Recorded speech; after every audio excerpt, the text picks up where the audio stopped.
Dengan kepala yang dicukur, berpakaian serba putih, dan bertato tebal, para narapidana tahu bahwa mereka sedang diawasi dan membalas tatapan dari sisi lain jeruji. Itulah suasana di Cecot, pusat penahanan terorisme, penjara dengan keamanan maksimum yang dibangun setahun lalu oleh pemerintah Salvador untuk memenjarakan anggota berpangkat tinggi dari geng-geng utama negara tersebut. Kompleks raksasa yang dibangun di tengah antah berantah ini melambangkan kebijakan keamanan kontroversial Presiden Nayib Bukele, lebih dari proyek lainnya.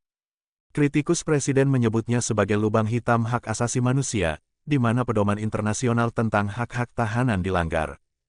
5 fakta penjara raksasa di El Salvador, dari dihuni psikopat hingga sipir selalu bertopeng agar tak dikenal. 1.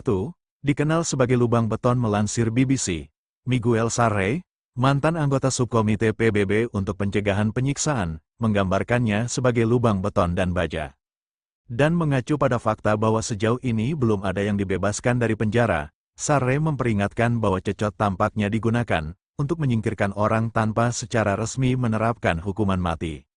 Namun, di negara tempat geng-geng terkenal seperti Mara Salvatrucha dan 2 faksi Barrio 18 Revolucionarios dan Surenos, telah menimbulkan malapetaka yang mematikan, penjara tersebut telah menjadi alasan utama di balik popularitas besar Presiden Bukele dan keberhasilannya dalam pemilihan umum.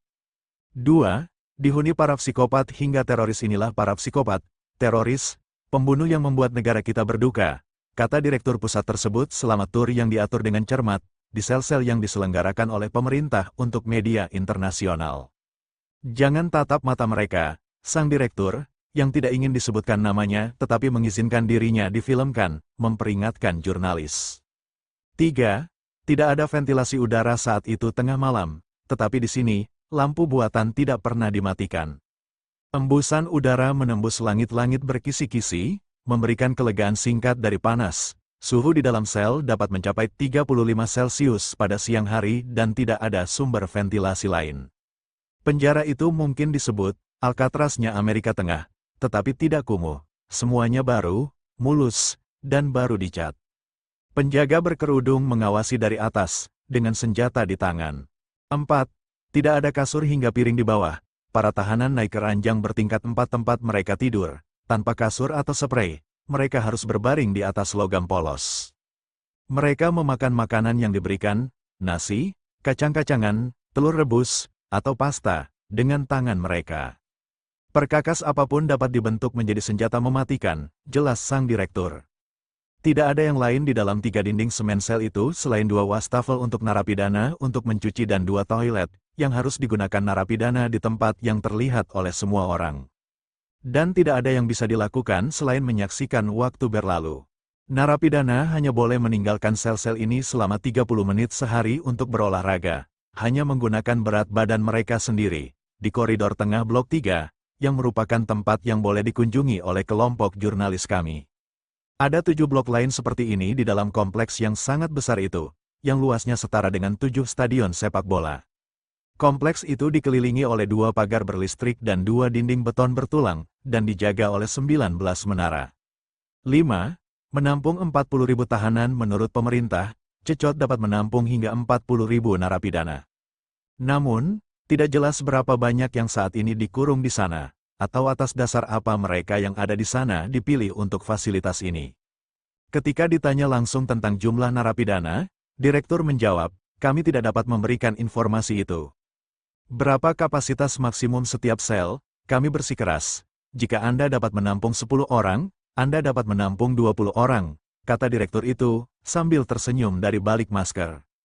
Sejak penjara dibuka pada tanggal 31 Januari tahun 2023, media BBC telah berulang kali meminta akses ke penjara raksasa tersebut.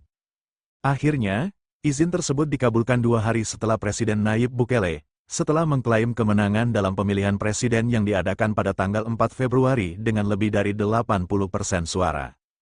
Dalam pidato kemenangannya, yang disampaikan dari balkon Istana Presiden di hadapan khalayak yang bersorak, Bukele mengucapkan selamat kepada dirinya sendiri karena telah mengubah El Salvador, yang pernah menjadi ibu kota pembunuhan di dunia, menjadi salah satu negara teraman di kawasan tersebut.